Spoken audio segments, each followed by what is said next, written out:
ערב טוב חברים, חג פורים שמח לכולם, נמסטה, ברוכים הבאים, תודה שהצטרפתם אלינו. המרכז למורשת יהדות הודו והמרכז למורשת יהדות קוצ'ין בנבטים שמחים לארח הערב במסגרת תוכניתנו מורשת בזום להרצאה 43 בסדרה את הגברת פלורי שמעוני בנושא היהודים ששלטו בבוליווד. הגברת פלורי שמעוני, פלורי ילידת הודו, לאחר תואר ראשון מאוניברסיטת מומביי היא עלתה ארצה עם משפחתה. בישראל היא עברה הכשרות בנושאים של שיווק בינלאומי, כלכלה, ניהול חוזים, עבדה מעל 30 שנים בחברת אלטה שהיא כיום חברת בת של תעשייה אווירית כמנהלת חוזים מול לקוחות חו"ל, בדגש על לקוחות הצבא ההודי. לפני מספר שנים היא פרשה מאלטה וכיום היא פנסיונרית עסוקה ומאושרת. היא נהנית לראות סרטי איכות של בוליווד ולפני מספר שנים היא אף נתנה מספר רעיונות ברדיו כאן על תעשיית הקולנוע ההודי. היא אוהבת לשיר, שירת קירטן, דוד סגיטה, מי שעדיין לא זכה לשמוע אותה שרה, הפסיד. היא חברה פעילה במרכז למורשת יהדות הודו, מתגוררת באשדוד בחיק משפחתה האוהבת. פלורי, המסך שלך. ערב טוב לכולם וחג פורים שמח. תודה שאתם משתתפים הערב, ותודה ענקית לידידי היקר אבנר. אבנר בשביל העידוד והמילים החמות, וגם בשביל עזרה גדולה בהכנת המצגת שלי הערב. הערב אנחנו נדבר, נזכור ונתגאה באנשים שלנו. אנשים שלנו המוכשרים ומיוחדים שעשו היסטוריה בתעשייה הכי גדולה של הודו, תעשיית הקולנוע.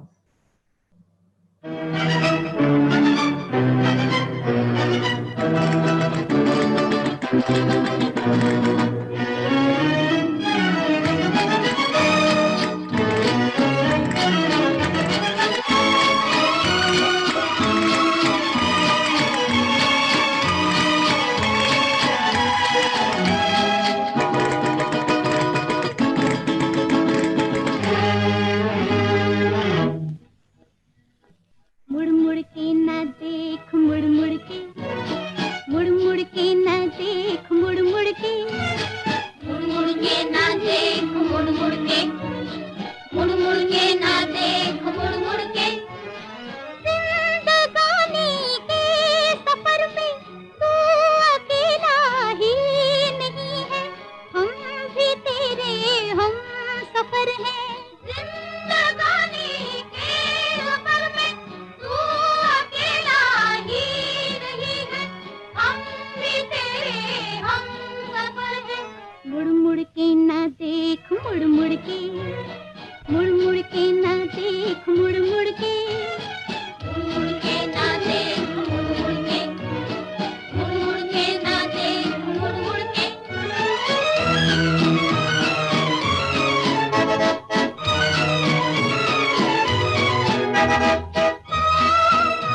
के न देख मुड़ मुड़ के, मुड़ मुड़ के न देख मुड़ मुड़ के, मुड़ मुड़ के न देख मुड़ मुड़ के, मुड़ मुड़ के न देख मुड़ मुड़ के।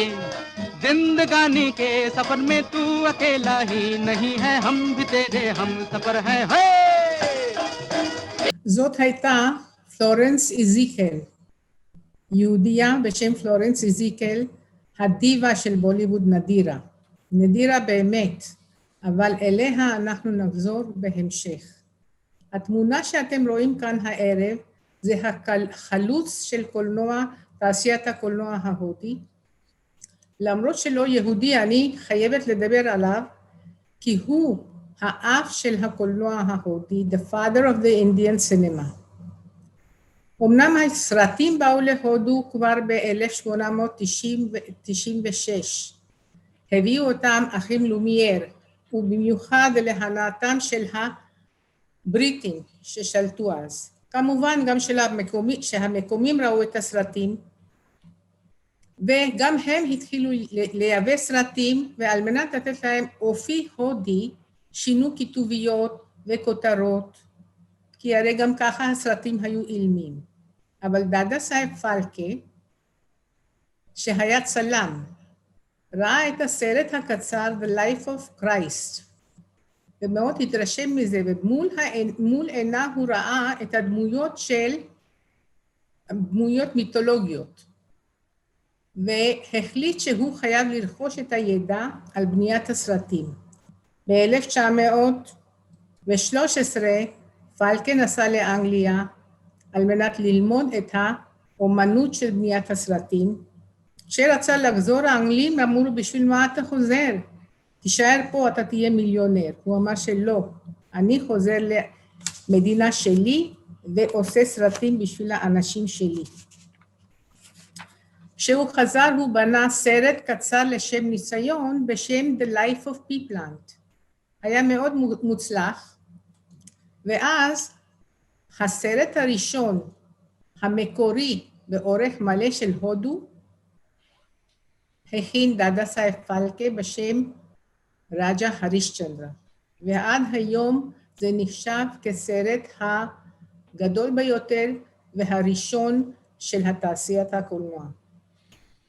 ועקב התרומה שלו לתעשייה, עד היום בבוליווד, הפרס הכי גדול ויוקרתי הוא על שם של דאדה סהב פלקה, דאדה סהב פלקה אוורד. ומכאן דאדה סהב הכין הרבה מאוד סרטים, והמשיך לתת את תרומתו לקולנוע. עכשיו אנחנו נתחיל במסע של השחקנים היהודים. זה האוורד על שמו, דאדה סהב פלקה אוורד. עכשיו אנחנו נתחיל על השחקנים היהודים בעולם הקולנוע, ואז בזמנו לא היה נהוג שנשים ישחקו בכלל על הבמה בתיאטרון או בקולנוע, וגברים גילמו את התפקידים של נשים. ועד שב-1920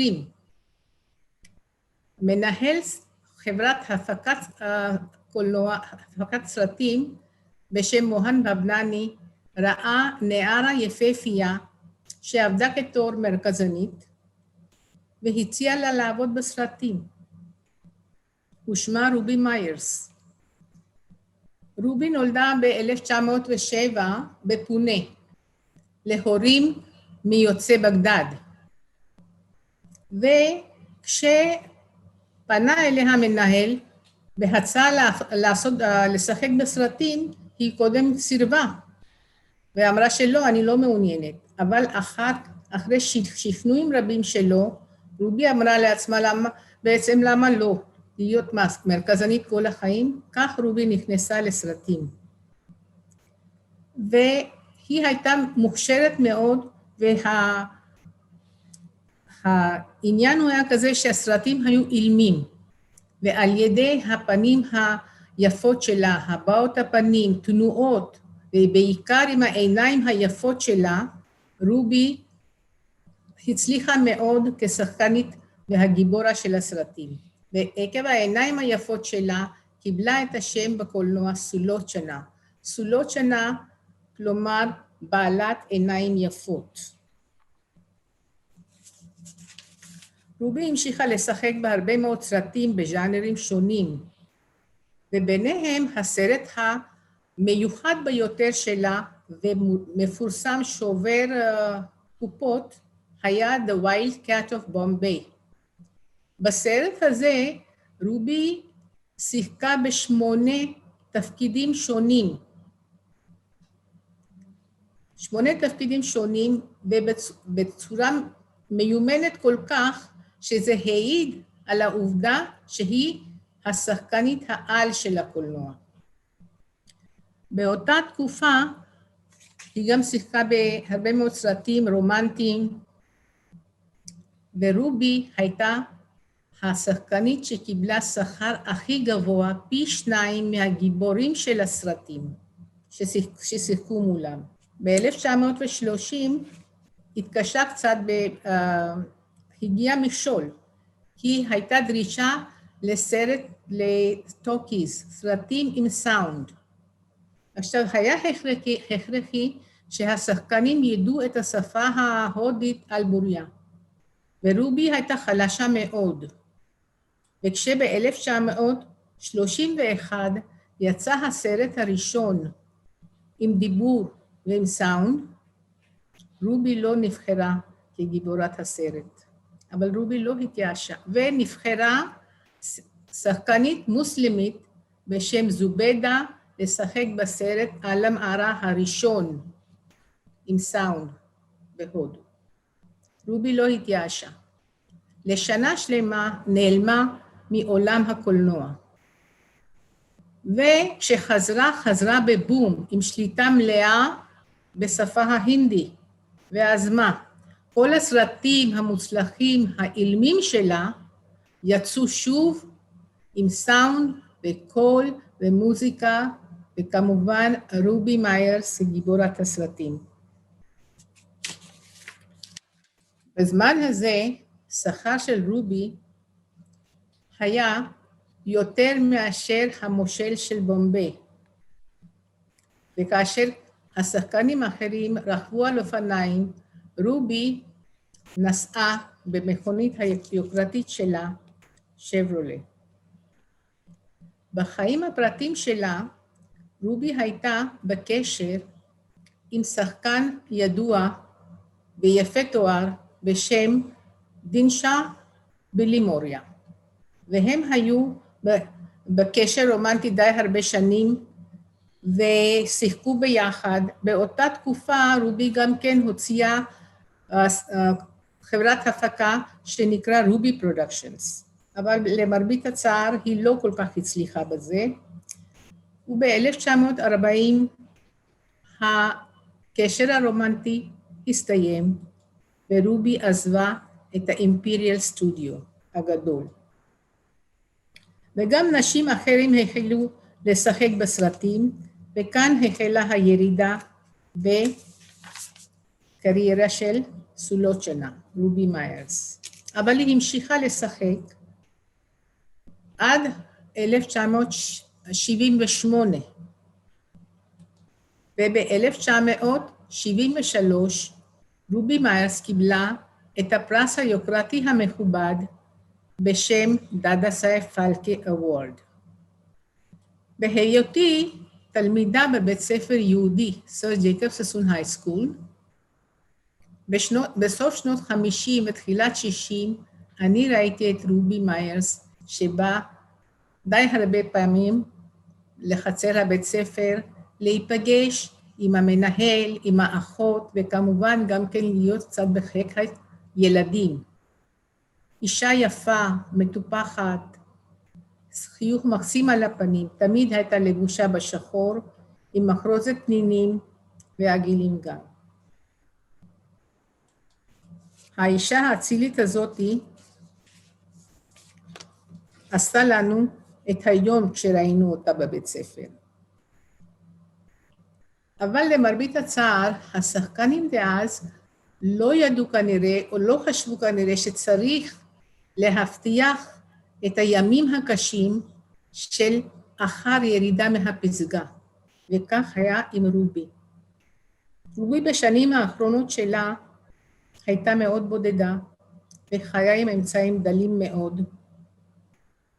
וב-1983, 10 באוקטובר 1983, רובי הלכה לעולמה, השחקנית הראשונה והגדולה של בוליווד. יהי זכרה ברוך. סליחה, אני חייבת, לא ציינתי שהכבוד הגדול של רובי קיבלה זה היה אחרי מותה. ב-2013, כשמלאו 100 שנה לתעשיית הקולנוע בהודו, ממשלת הודו, בין האנשים המוכשרים האחרים, הוציאו בול גם על שמה של רובי מיירס, בול מספר 2839 של הודו. ולא שכחו את התרומה שלה למדינה ולקולנוע. בהמשך לרובי, אני מעוניינת לספר על דיוויד ג'וזף פיינקר. דיוויד ג'וזף פיינקר נולד ב-1887 למשפחת בני ישראל.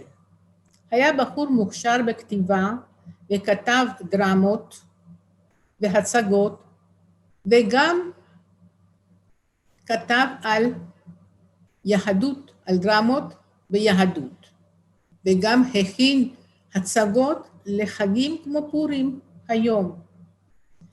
והגיע, שהכירו את הכישרונות שלו, את הסרט הראשון על המערה בסאונד, מה שהזכרתי קודם, דיוויד קיבל את התפקיד של להיות התסריטאי של הסרט הזה. הוא כתב את הסרט הגדול הזה, והתפרסם מאוד, ובהמשך לזה קיבל הרבה מאוד עבודה כתור תסריטאי בסרטים מפורסמים וגדולים. דיוויד הוא היה הבחור שהכניס את השירים, מוזיקה וריקודים לקולנוע ההודי. אך בגיל צעיר, בגיל 53, ב-1942, דיוויד הלך לעולמו, אבל רק אחרי שהשאיר את החותם שלו בעולם הקולנוע ההודי. עכשיו אנחנו נעבור לשחקנית הבאה, פרמילה, שם היהודי אסתר ויקטוריה אברהם. אסתר נולדה ב-1916 בקלקוטה, למשפחה יהודייה יוצא עיראק. הם היו מאוד עשירים, עם עסקים גדולים, ואסתר הייתה יפהפייה, דוגמנית, וגם משכילה מאוד, שעבדה בתור מורה בבית ספר. היא מאוד אהבה גם סרטים ושחקנים, ואחרי גירושים הראשונים שלה, שהיה לה בן בשם מוריס אברהם, היא עזבה את קלקוטה והיא באה לבומביי. באה לבומביי לבקר במיוחד את בת דודתה בשם רוז עזרא, שגם הייתה שחקנית לפני אסתר. אז היא באה לבקר, אבל אני ראיתי לנכון לספר על אסתר ויקטוריה קודם, כי התרומה שלה לקולנוע היא הרבה יותר גדולה מאשר רוז עזרא, שאני אחזור אליה במאוחר יותר. אז אסתר באה לבקר את רוז, ובהתלהבות רבה ליוותה אותה ליום צילומים. באותו זמן, הבימאי בסטודיו ראה אותה, התלהב ממנה מאוד, וביקש ממנה לעשות סקרין טסט, מבחן המסך. והיא בהחלט עברה את המבחן, והוא הציע לה להיכנס לסרטים. זה גם היה שטח אהוב עליה, אז כך אסתר ויקטוריה אברהם נכנסה לסרטים הודים. ב-1939, בהיותה שחקנית מוצלחת, היא התחתנה עם בחור מוסלמי בשם סייד חסן עלי. שם הקולנוע קומר. הם הצליחו מאוד בעולם הקולנוע, וגם כן הוציאו חברת הפקה בשם סילבר סטודיוס. הם חיו חיים מאושרים מאוד ומפוארים מאוד 22 שנה, ונולדו להם 4 ילדים. ב-1947 אסתר זכתה בתואר של מיס אינדיה, תואר הראשון של מיס אינדיה, וכאשר היותה בהיריון בילד החמישי שלה, פלא פלאים. אחרי העצמאות של הודו ב-1947, והפרדה בין הודו לפקיסטן, חסן החליט להתגורר בלהור בפקיסטן. גם הייתה לו משפחה שם, כי מותר לו הרי שני נשים, 4 נשים. אז הוא החליט להתגורר בלהור, אבל אסתר לא הסכימה לעבור מהודו, והיא נשארה עם ילדיה בהודו. אמנם שבורה בלב, אבל המשיכה בעשייה שלה, והצליחה מאוד להוציא עוד סרטים, ואפילו המליצו לה לשחק בסרטים הוליוודיים. אבל עקב פרוץ מלחמת העולם השנייה זה לא יצא לפועל. אני רוצה לציין שב-1967 הבת של אסתר, קראו לה נקי, היא קיבלה את התואר של מיס אינדיה, בהפרש של 20 שנה מאמא שלה. ואני חושבת שזו פעם הראשונה בהיסטוריה שהאמא והבת היו מלכות היופי של באותה מדינה בהפרש שנים. אסתר מאוד ניסתה להכניס את ילדיה גם לבוליווד. לגבי אחרים לא ידוע, אבל הבן שלה היידר עלי, הוא מוכר מאוד בבוליווד, משחק בתפקידים משניים, אבל הוא מוכשר מאוד כתסריטאי. והוא כתב את התסריט של הסרט הגדול, ההיסטורי, ג'ודה אכבר, בשיר סופי, תפקיד קצר, כתור שחקן אורח. ב-6/8/2006, אסתר נפטרה בגיל 95. ובטקס ההלוויה שלה, מוריס אברהם התפלל בעברית, כאשר היידר עלי התפלל בערבית, באורדו. דוגמה מרגשת, מרשימה ומאוד קלאסית של דו-קיום בהודו בין מוסלמים ליהודים. ועכשיו אנחנו נעבור לשחקנית רוז עזרא. רוז עזרא אומנם באה לסרטים מיד אחרי רובי מיירס, ב-1930. ורוז הייתה יפהפייה, ומיד התקבלה בעולם הקולנוע, וסרטים היו אילמים קודם, אבל אחר כך שאפילו שהיה סאונד ב-1931, הבעיה של אסתר, כמו רובי מיירס, הייתה שלא ידע לדבר בהינדי, בשפה ההודית, אבל הפעם המקרה היה שונה. העוזרים של רוז עזרא היו מדקלמים לה את הדיאלוגים שלה, היא כתבה אותם באנגלית,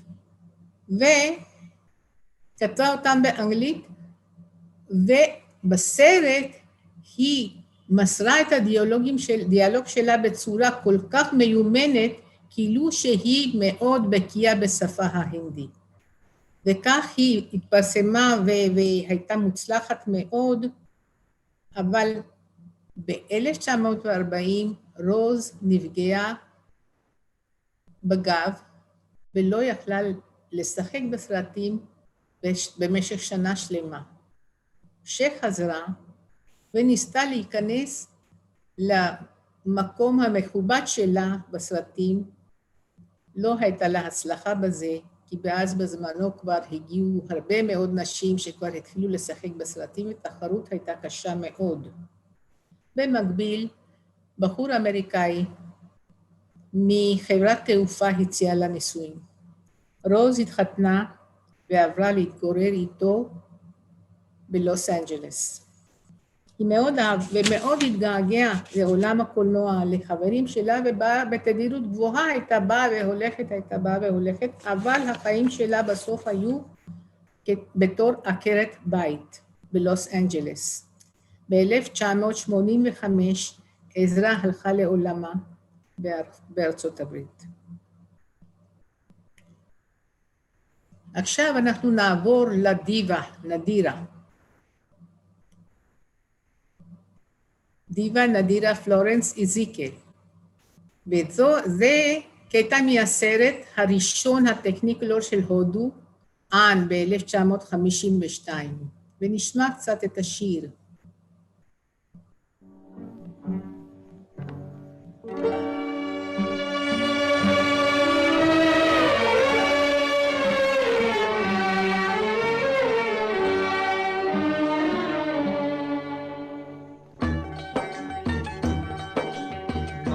मेरा एहसान अरे नादान के मैंने तुझसे किया है प्यार, मैंने तुझसे किया है प्यार।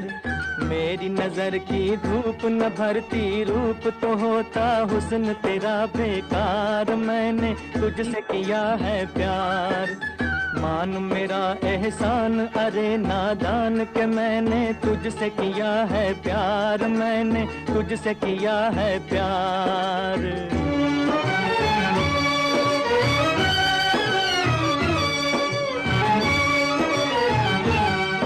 उल्फत न सही नफरत ही सही, ओ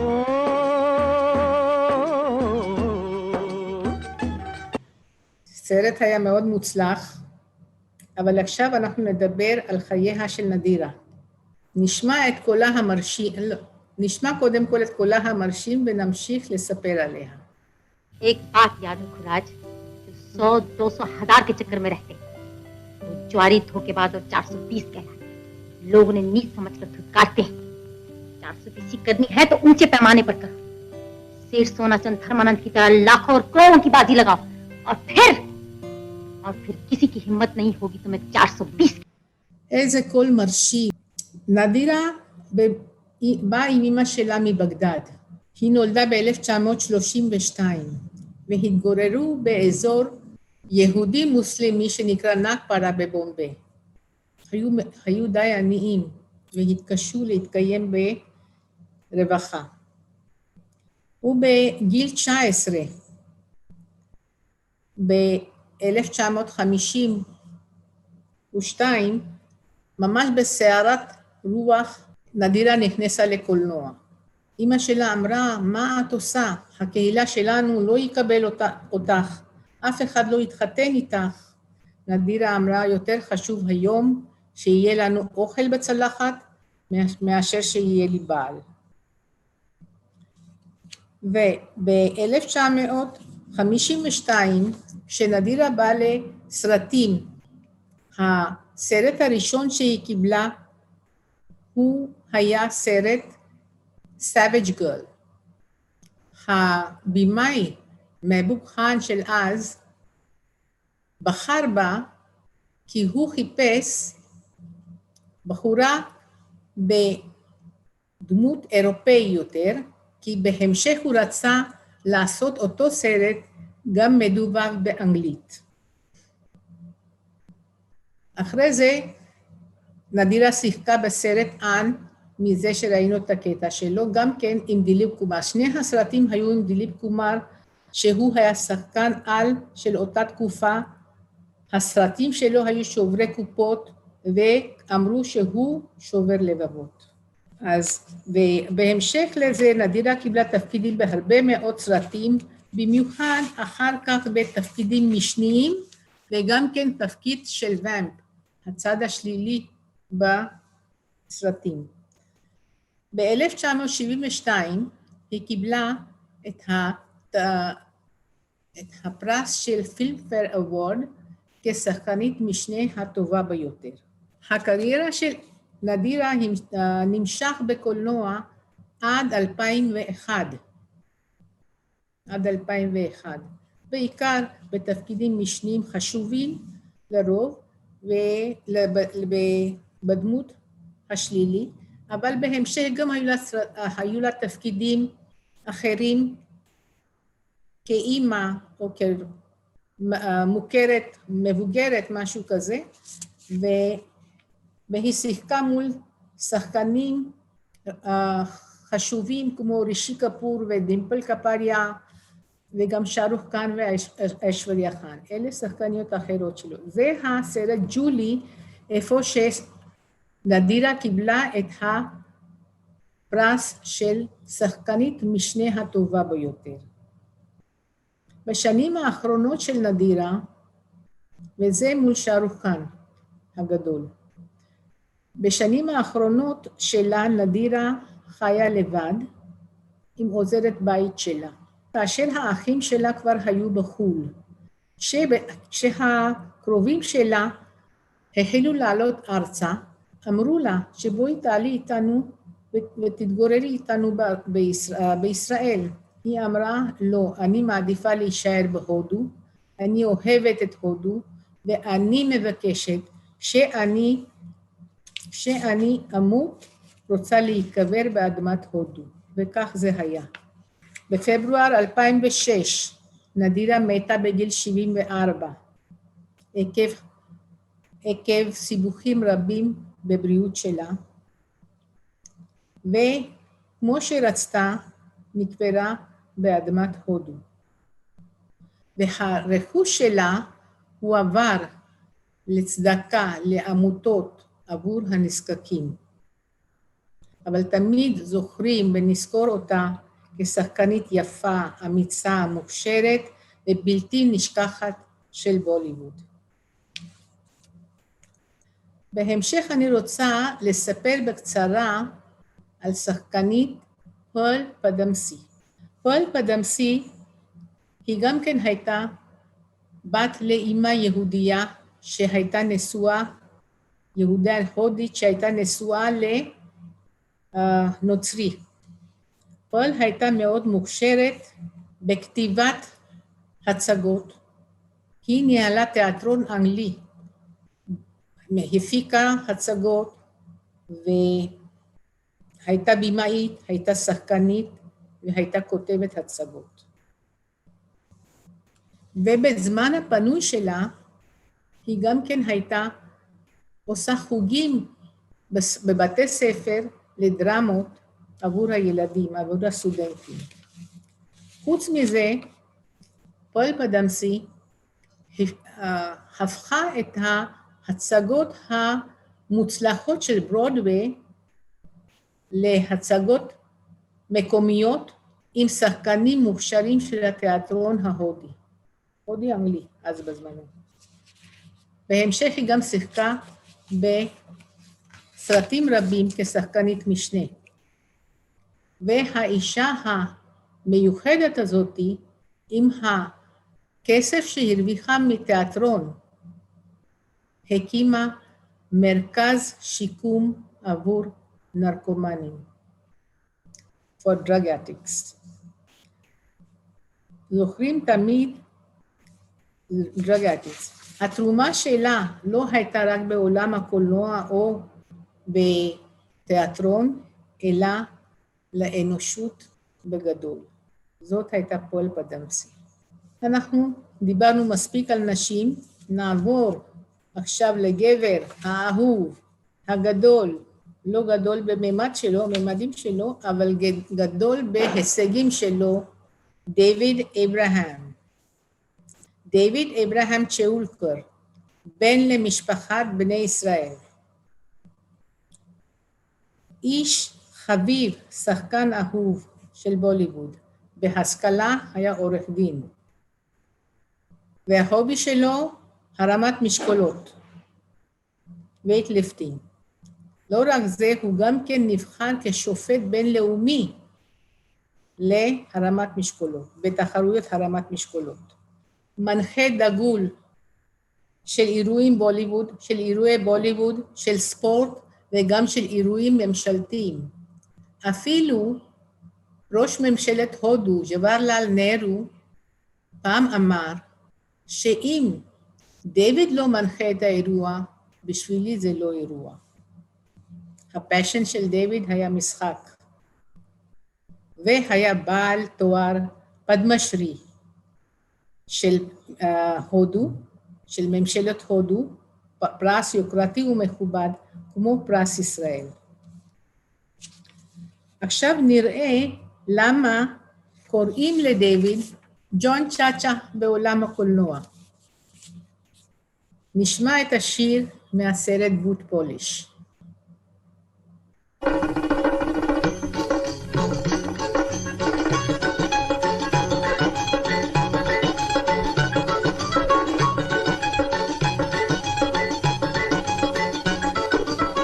चाचा तुम कितने अच्छे, तुम्हें प्यार करते सब बच्चे। जॉन चाचा तुम कितने अच्छे, तुम्हें प्यार करते सब बच्चे। जॉन चाचा तुम कितने अच्छे, तुम्हें प्यार करते सब बच्चे। जॉन चाचा तुम कितने अच्छे, तुम्हें प्यार करते सब बच्चे। हमें बता दो ऐसा काम कोई नहीं करे बदनाम। हमें बता दो ऐसा काम कोई नहीं करे बदनाम। हमें बता दो ऐसा काम कोई नहीं करे बदनाम। हमें बता दो ऐसा काम कोई नहीं करे बदनाम।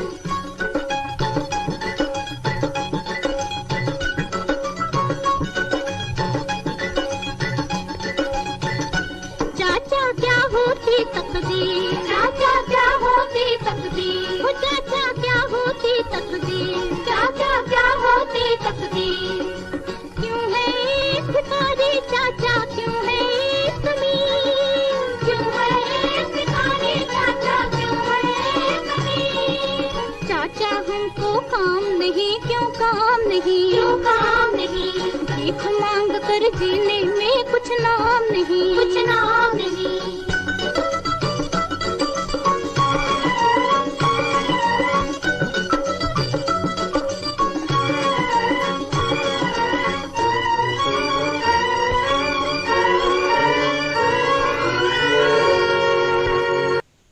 אני אספר בקצרה על הסרט הזה, למה זה נקרא, למה השם שלו זה בוט פוליש, זה מקצוע נעליים. הילדים היו יתומים בסרט, ודייוויד כתור דמות אבהי בשבילהם, והם שואלים אותו בשיר, למה העולם הוא כזה, שאחד עשיר ואחד עני? אנחנו לא מעוניינים לקבץ נדבות, אנחנו רוצים לחיות בכבוד.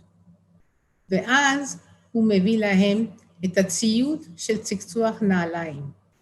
והם מתחילים לעבוד בזה, להרוויח כסף, והילד שולח את אחותו לבית ספר אפילו, עד כמה שזכור לי. ולכן השם של הסרט בוט פוליש. עכשיו אנחנו נראה סרט על חייו של דיוויד, שבו גם האחיינית שלו, דיינה אברהם ז"ל, תדבר, וגם בעלה ויקטור אברהם, שגם היה אחיין של דיוויד אברהם. אז בבקשה נראה את הסרט. הנה הוא עם ג'וואהרלאל נהרו. David was also enjoying the celebrity high life.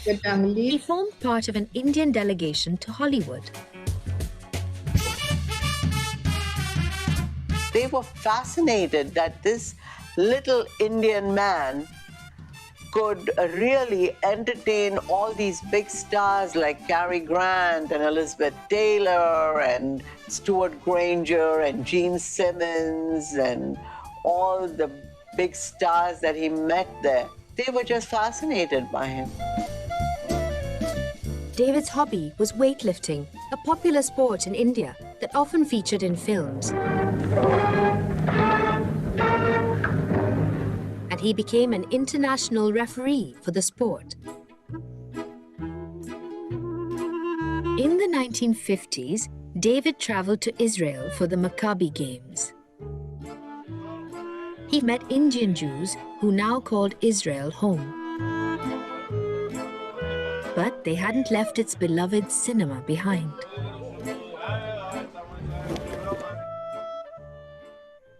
But David's role as an Olympic weightlifting judge led him to less friendly places.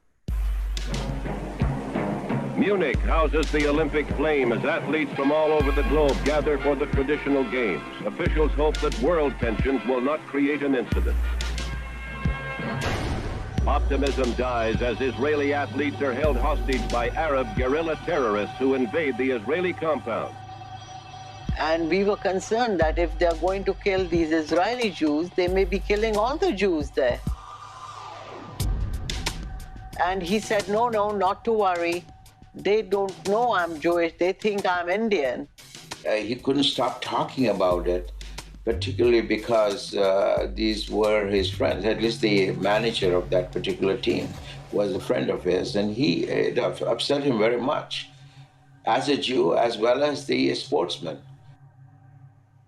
Judaism was very, very important to Uncle David. He was very proud of his heritage. He loved his people.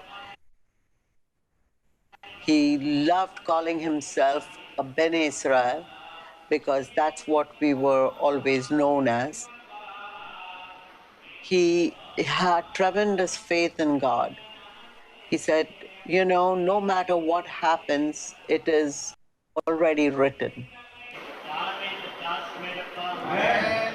עכשיו מבקשת להזמין את שי אברהם. שי הייתה נשיאת ארגון בינה של קהילת בני ישראל, והיא הנכדה של דיוויד אברהם בטורונטו. ונכדה של השחקן, ואני חייבת לציין שהיא בת אחותי היקרה. שי, בבקשה. תודה רבה דודה פלורי שהזמנת אותי לפודקאסט הזה, ואני שמחה להכיר את כולכם ומאחלת לכולם חג פורים שמח. אני אדבר קצת מהניסיון האישי שלי על סבא דיוויד. אז אני זכיתי לאחים שלי, אבידן, יגאל, שאתם רואים בתמונה, יש פה את בדודתי תמר גם, אנחנו זכינו, האחים שלי ואני זכינו לשלושה סבים. אחד זה היה בפוג'י, שזה היה הסבא שלי מצד אבא שלי, אבא שלנו, פאפה, שזה אבא של דודה פלורי, שזה הסבא שלי מצד אמא שלי, והיה לנו את סבא דיוויד, שאנחנו קראנו לו דיוויד אנקל, כי ככה גדלנו את כולם קוראים לו דיוויד אנקל, אז אנחנו קראנו לו דיוויד אנקל גם. הבני דודים שלי פה בנורת' אמריקה, בקנדה וארצות הברית, קראו לו גרנדפה. אז למרות שדיוויד מעולם לא ניסה, הוא היה, המשפחה בשבילו הייתה מעל ומעבר, וזה היה העדיפות הראשונה שלו. אז עם כל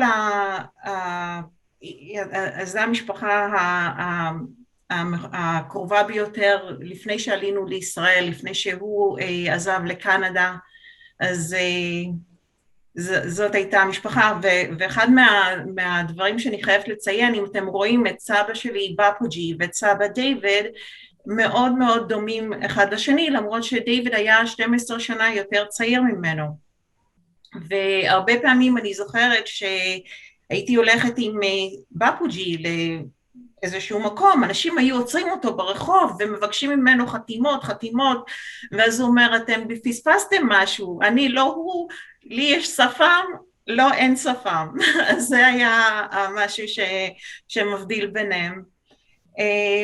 אז כמו שאמרתי אצל דיוויד, המשפחה הייתה מעל ומעבר, והוא תמיד עם כל הלוח זמנים הצפוף והסוג שלו, תמיד דאג לעשות זמן למשפחה, לאירועים משפחתיים, לארוחות וכמובן לחגים. אז כמו ששמעתם גם מדודה פלורי וגם מהרעיון של ויקטור ודיינה, שהדת הייתה מאוד חשובה לו, הוא היה יהודי גאה, אז כך שאנחנו זוכרים אותו תמיד בחגים, ראש השנה, פסח,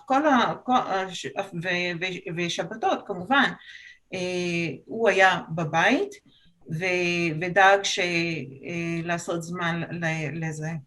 הרבה פעמים אני זוכרת בשולחן שהייתה אווירה רצינית, כולם מתפללים, הוא מאוד, הוא היה כל כך מוכשר שהוא נתן לנו כל מיני תרגילי קוסמות ודברים כאלה, ותמיד דאג לעשות אווירה קצת יותר משעשעת, וזה היה פשוט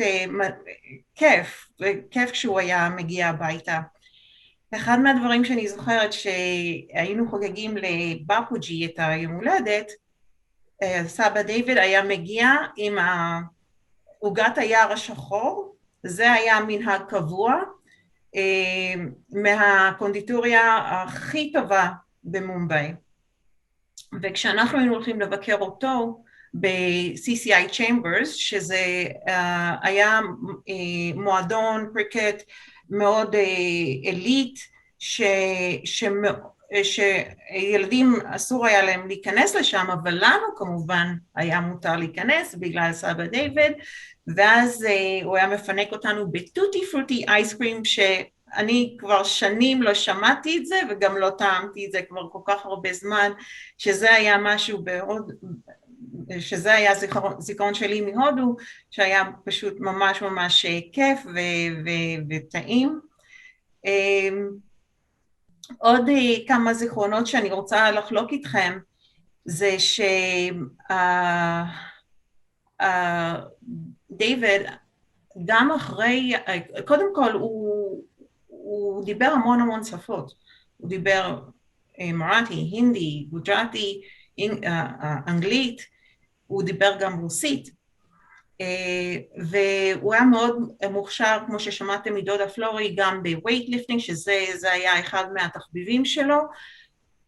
בשנים המאוחרות יותר הוא גם הצטרף להבונים, התחפושת כזה שמה שאתם רואים כאן, זה בעצם המדים של מועדון הבונים החופשיים, והוא הגיע לדרגות, יש איזה שהם דרגות שם, הוא הגיע לדרגות מאוד מאוד גבוהות, אז הם קיבלו מין גם סיכות וגם, זה מה שקשור לשם. הבונים החופשיים הם פשוט עושים הרבה פעילויות למען נזקקים, למען כל מי שצריך, הם עוזרים להם. אז כמו שאמרתי, הוא דיבר המון שפות, ושפה שלו, גם עם הילדים, איתנו, הייתה לו שפה מיוחדת. אז עוד אחד מהעקרונות המאוד חשובים אצלו, זה היה חינוך. אז למרות שהתשוקה שלו זה היה משחק, הוא היה שחקן בימה, הוא היה שחקן קולנוע, הוא היה מנחה, עיקרון אחד אצלו זה היה החינוך, שזה היה מאוד חשוב, וכולם במשפחה יוכלו להעיד שאחד מהמזמורים, מזמורי תהילים האהובים עליו היה מזמור 23, מזמור לדוד אדוני רואי לא יחסר, שהוא הכריח את כולם ללמוד את זה בעל פה, אנחנו כמובן למדנו את זה בעברית ודקלמנו את זה בעברית, והוא היה מאוד גאה בנו. לסיום בחלק שלי, אני רק אספר יש פה עוד עניין אחד בתמונה הזאת שאתם רואים, לא רק בקולנוע ההודי היה דיוויד כזה חביב, אלא גם בהוליווד. אז יש סרט שנקרא 9 שעות לרמה, שהוא מבוסס על הסיפור של הרצח של מהטמה גנדי על ידי גודסה, ודייוויד שיחק שם את התפקיד של בלש, פה אתם רואים ג'ין סימנס שהוזכרה קודם ובעלה סטיוארט. אני לא מזהה את השחקן שממש לציד דיוויד, אבל הוא גם בהוליווד כיכב. אז שלוש אמרות מאוד נפוצות של דיוויד היו, הוא אומר, כמו שחקנים אחרים, אני לא בניתי בתים, אני בניתי ביתיות. אמרה אחרת שלו הייתה, כשבן אדם מתווכח עם טיפש, זה רק מראה שיש שם שני טיפשים. חבל לבזבז את הזמן על ויכוח עם טיפשים. והאמרה השלישית שלו זה היה, תוציאו את הפוליטיקה מהספורט ותכניסו את עקרונות הספורט לפוליטיקה. ואני מאוד שמחה להגיד שב-ILTV שאני צופה יום יום, לפני כשבועיים ראיתי קטע שבן אדם חזר בדיוק על האמרה הזאת, ואז אני אמרתי לסבא דיוויד, הנה החזון שלך מתגשם. זה היה בקונטקסט של הביאו ילדים מהאמירויות, לשחק בייסבול עם ילדים ישראלים, וכשלא הייתה להם שפה משותפת, השפה המשותפת שלהם הייתה בייסבול, ובדיוק הבן אדם שדיבר על התוכנית הזאת, מה שהם עושים, חזר בדיוק על המשפט הזה, וזה מאוד שימח אותי. דיוויד נקבר בהמילטון, אונטריו, או בקנדה, ואני לא יודעת אם הקטע הזה נמצא עדיין בהמשך, אבל כשאני הלכתי לבקר אותו שם בבית העלמין של בכנסת בית ג'ייקוב, בחלקה של הקהילה הזאת, מרחוק יכולתי כבר לזהות את הקבר שלו, כי הקבר שלו בנוי שהוא ביקש לעצב אותו בצורה כזאת עוד כשהוא היה בחיים, וזה מאוד מאוד דומה לו, זה אופי שלו, יש לקבר את האופי שלו, שאי אפשר לפספס את זה. תודה רבה. שי חמודה, תודה רבה, נעמת לנו מאוד, אני מאוד גאה בך וגם מאוד אוהבת אותך, כמו שאת יודעת. עכשיו אנחנו נראה את הקטע הבא לגבי דיוויד בסרטון קצר. Rose wasn't the only Jewish star who knew how to party. He was invited to, I think, every party that was going on. When he walked into a room, he was like a magnet. People automatically were drawn towards him. And it wasn't like he wanted people to notice him, but they just did. One thing he had mastered was balancing a glass of liquid on his head. And then he would move his head like a dancer from side to side without the glass spilling. He loved to dance, be on the floor, and show all his moves. So he would be there, he would pick the most beautiful woman in the room and keep on swinging her through the whole place. When once accused by a lady of stealing her husband's camera, David replied, "My dear lady, I pinch bottoms, not cameras." And when asked for his definition of adultery, David quipped, "Two wrong people doing the right thing." There was no lack of ladies attracted to this little Jewish man with a giant personality. We often wondered why he didn't get married, but he felt that his profession was such that he couldn't provide the same attention to his family, and if he did, he would lose out on his profession. So to him, his profession was his family.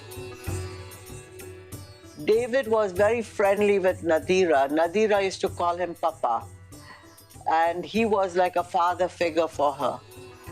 And Sulochana, who was Ruby Myers, was also a very good friend of his. And these were all smoking buddies. They laughed, they talked, they told each other about their problems. David, because of his getting older and being all alone there with nobody to look after him, he decided to emigrate to Canada.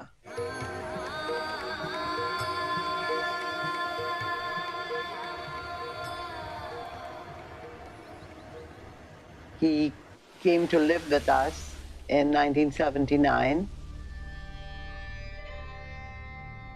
Unfortunately, in 1981, 26th of December 1981, he suffered a stroke. The doctor told him he would never speak again. Here was a man who lived by speech, who talked for his living, and was being told that he would never speak again. And that really, really, really, I think, was the deciding point for him. I think in his head he felt, if I'm not going to speak again, where is my point in living?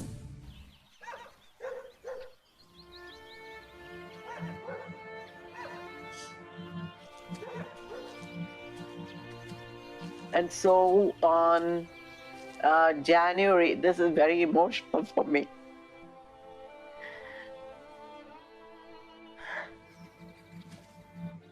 Second of January, 1982, he suffered a massive heart attack and he died.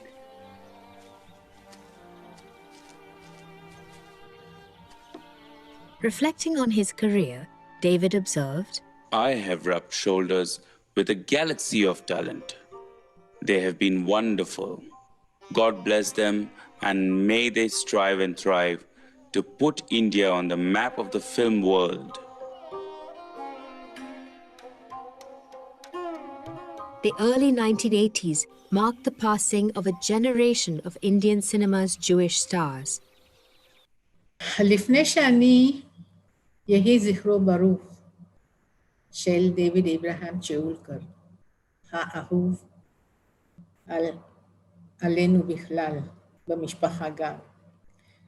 לפני שאני אמשיך לנושא הבא, אני רק רוצה לומר כמה מילים ולחזק את מה ששי אמרה, שלמרות שהיותו רווק כל חייו, דיוויד היה מוקף במשפחה אצילה ואוהבת, והוא היה העוגן של הצעירים במשפחה ודחף אותם לכיוון השכלה גבוהה, גבוהה מאוד אפילו, וכל אחד ואחד הגיע למקומות מאוד מאוד מכובדים בקריירה שלהם. יהי זכרו ברוך. כאן נמצא התמונה של ספר של ישוע נש, שעליו אני אדבר בהמשך. ישוע נש לא יכול להיות איתנו הערב, אבל הוא הואיל בטובו להביא לנו את ההקלטה שלו על השחקן הכי צעיר היהודי של בוליווד. והנה נשמע את ההקלטה של יהושע נש. כולם, שמי יהושע נש. הערב אני אציג לכם מצגת קצרה על הקריירה הקולנועית של הדוד שלי, לוי אהרוני נגאוקר, בקולנוע ההודי. בהזדמנות זאת אני גם רוצה להודות לארגון IGSC, שתהיה לכם צפייה מהנה. לוי נולד במומביי ב-16 בספטמבר 1949. הוא היה השלישי מבין 5 האחים והאחיות שלו. אביו אהרון, הסבא שלי שבתמונה שלפניכם, היה מחלוצי בני העדה שלנו בקולנוע ובעיקר בתיאטרון ההודי.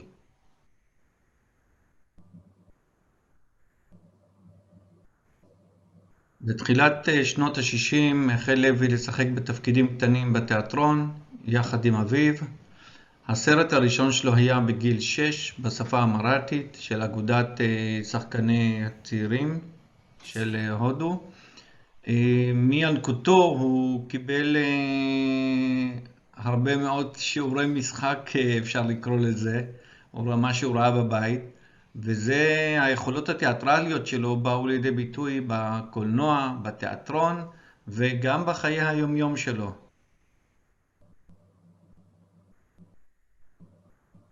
בשנת 1962 מגיעה הפקה הוליוודית של האחים וורנר לסרט טרזן Goes to India.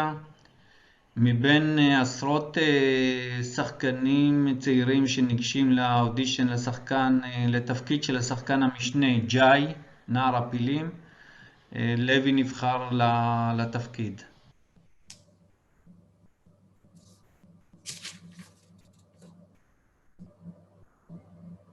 From the Indian jungle, from across the world to win your hearts, Jai, the elephant boy.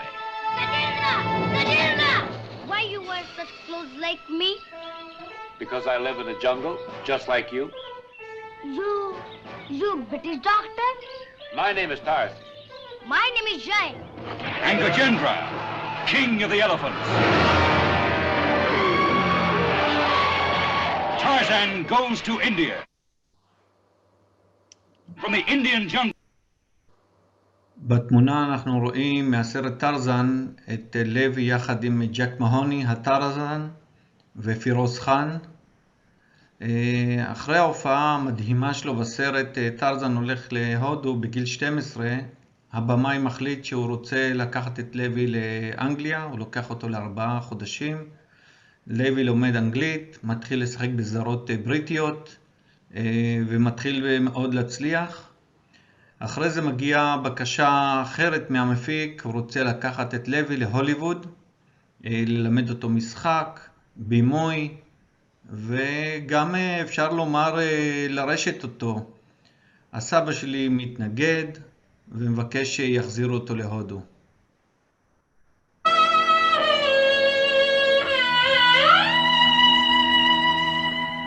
कर चले हम फिदा जानो तन साथियों अब तुम्हारे हवाले वतन साथियों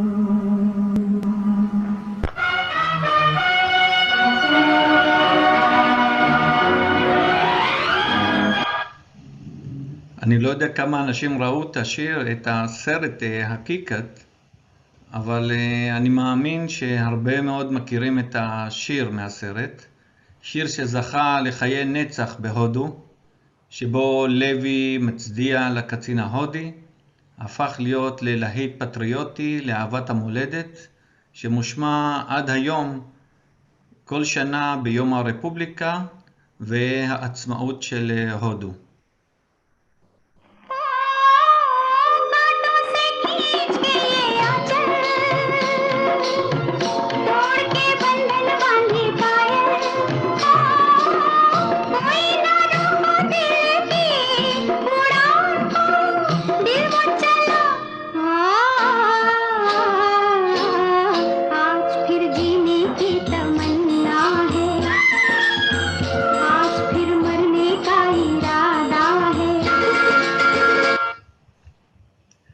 בסרט גייד ללוי יש תפקיד מאוד מאוד קטן, אבל מאוד מאוד משמעותי לגבי הקריירה. ויג'י אננד עשה את הקיקט, אחיו של דב אננד. אחריו מגיע צ'טה אננד שעושה את הסרט הזה גייד. הסרט הזה אחד הסרטים הטובים שנעשו בבוליווד, והוא היה גם מועמד לסרט האוסקר הזר בהוליווד. האחים אננד מתאהבים מאוד בלוי ודואגים להעצים את הקריירה שלו, ומתחילים להגיע המון תפקידים בעקבות הקשר המיוחד עם שתי המשפחות. אחרי הסרט גיא, כפי שאמרתי, מתחילים להגיע המון בקשות לסרטים. לוי מתחיל לשחק בסרטים אצל במאים אחרים, אצל מפיקים אחרים. אחד הסרטים הוא מהרבן, סוניל דאט הוא הגיבור הראשי, יחד עם נותן, ומחמוד ולוי עושים כל מיני טריקים. היו אחר כך סרטים עם ג'יטנדרה שהיה בתחילת דרכו. בואו נראה את הקטע הקומי. בשנת 1968, בגיל 19, הקריירה הקולנועית של לוי מסתיימת, כי המשפחה מחליטה לעלות לישראל. בשנות ה-70 לוי מקים יחד עם עוד חברים ומשפחה תיאטרון הודי שפועל בארץ, שם גם הוא מכיר את אשתו רינה. תעודת הוקרה על ידי ארגון עולי הודו מפתח תקווה. מספר חודשים לפני שהלך לעולמו, במקרה זה יצא, ארגון עולי הודו מעניק לו תעודת הוקרה על פועלו בקולנוע ההודי. אנחנו יכולים לראות אותו בתמונה בצעירותם יחד עם האחיות שלו, ותמונה עדכנית.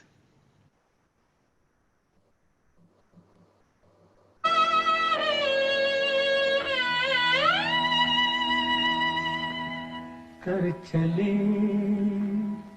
हम फिदा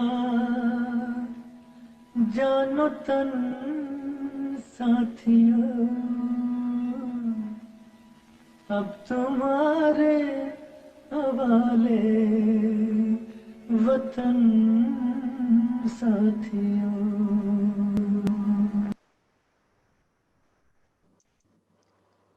הגאווה למשפחת נש על העשייה של בני משפחה, של דוד שלו. אבל אני רוצה לספר קוריוז קטן על השיר המהמם הזה, השיר פטריוטי מאוד של הודו. 15 באוגוסט זה היום עצמאות של הודו. ואותו באחד השנים, אני לא זוכרת בדיוק איזה, קבוצה של לקוח הודי היה אצלי במפעל, במנהל שלי, ואני אירחתי אותם. עכשיו, ביום העצמאות לקחתי אותם לבית השגריר, לטקס העצמאות.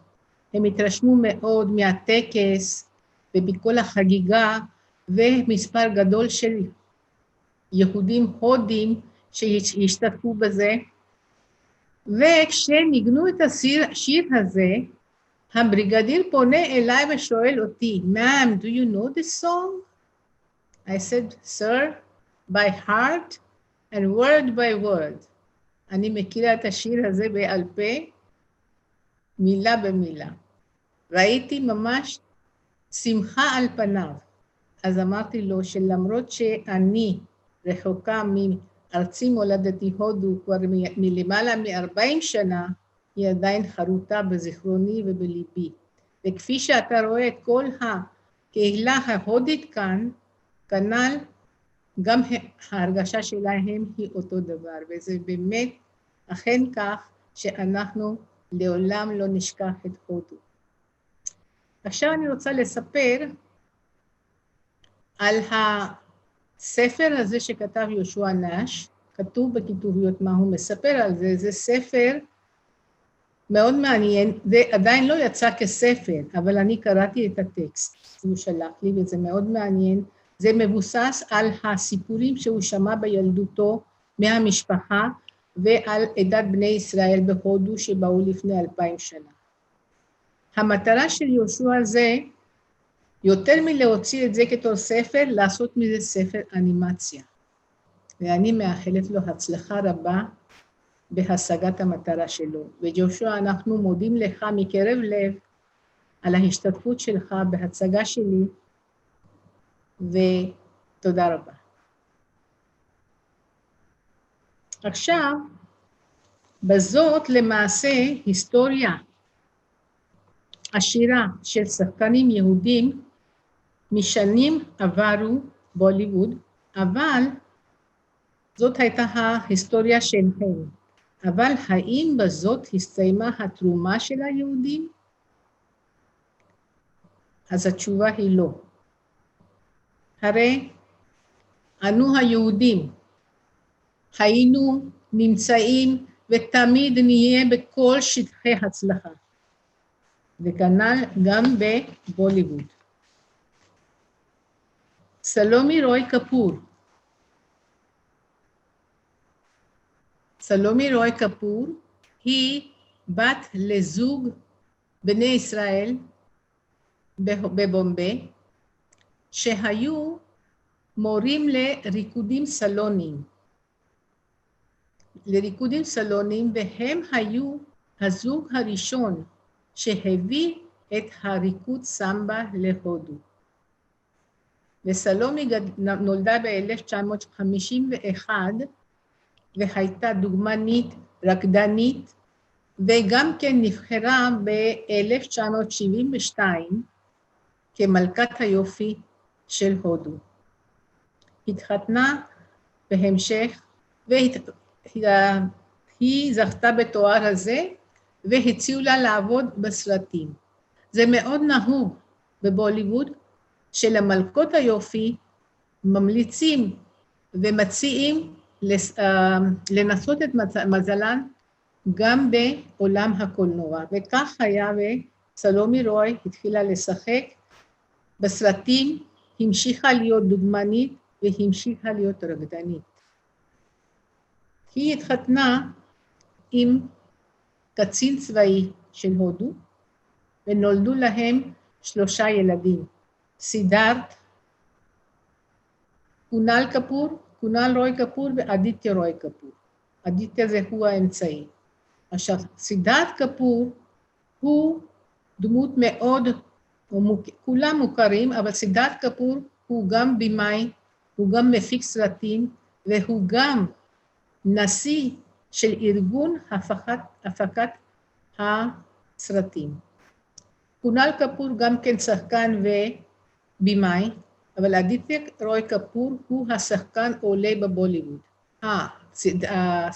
סידארט התחתן גם עם שחקנית מאוד מפורסמת ושחקנית מוכשרת מאוד, וידיה בלן, ולשמה הרבה מאוד פרסים כשחקנית הטובה ביותר של אותם השנים שהיא קיבלה את הפרסים.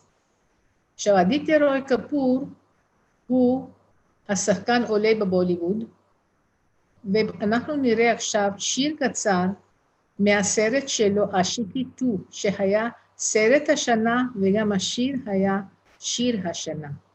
אז בבקשה.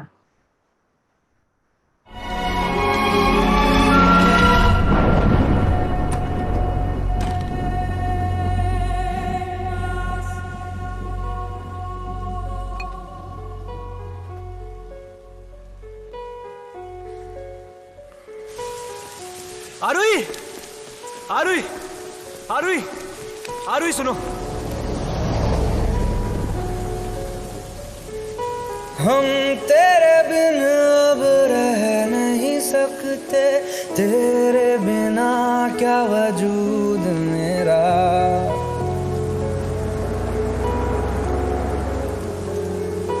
हम तेरे बिन अब रह नहीं सकते, तेरे बिना क्या वजूद मेरा। तुझसे जुदा अगर हो जाएंगे तो खुद से ही हो जाएंगे जुदा,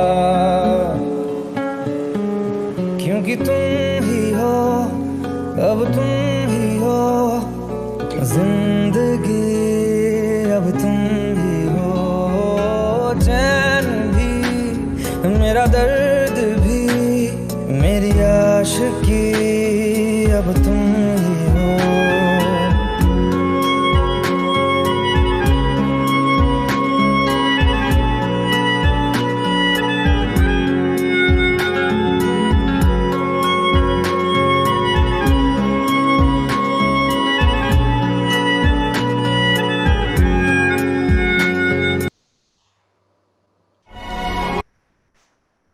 לקראת הסיום, רוצה להודות לכם מקרב לב על ההשתתפות שלכם הערב, ומקווה שנהנתם.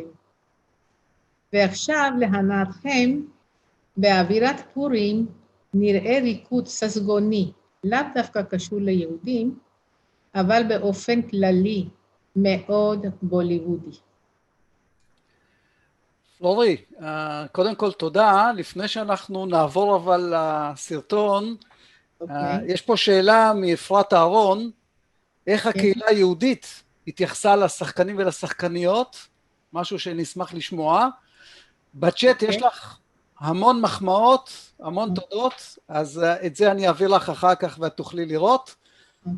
אבל אני חושב שכולנו, גם אפרת וגם אנחנו, נשמח לשמוע על היחס של הקהילה היהודית לשחקנים ולשחקניות. היחס של הקהילה היהודית לשחקנים ושחקניות, זאת השאלה? כן, היהודים, שחקנים ושחקניות היהודים. איך הם התייחסו?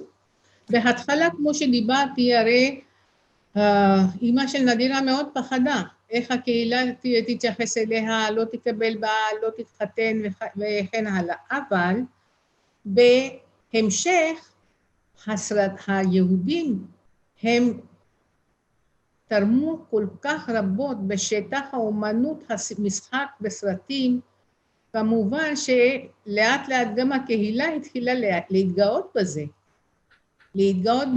ולא הייתה להם שום מילה רעה לספר על זה שהם שיחקו בסרטים או משהו כזה, ואני חושבת שגם כיבדו את הכישרון שלהם ואותם כתור בני אדם מוכשרים ומיוחדים של הקהילה. זה הרושם שלי. אוקיי. יש לנו את שי שגם מבקשת להגיד משהו, אז אנחנו נעשה unmute לשי. אז בנוגע לזה גם רציתי להוסיף, בנוסף למה שאמרה דודה פלורי, רציתי רק להסב תשומת לב שנשים מעדת בני ישראל לא היו בתעשיית הבוליווד. כל השחקניות, אם שמתם לב, הם מהקהילה הבגדדית, יהודי עיראק ואחרים, אבל בני ישראל, נשים לא היו בתעשיית הבוליווד, סורי. ובהזדמנות הזאת אני גם רוצה, בגלל שאנחנו לקראת סיום, להודות ל-IGHC וגם לדודה פלורי, על שנתתם לי את ההזדמנות להשתתף איתכם פה בנושא כל כך אהוב וחשוב. יופי. אז לא שלנו. יפה.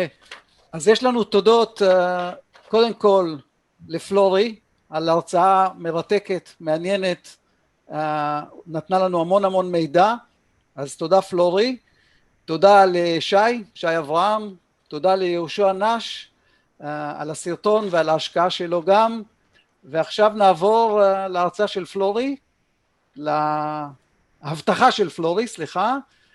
תודה לכולם, שבת שלום וחג שמח. חג שמח.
תודה רבה, וחג שמח.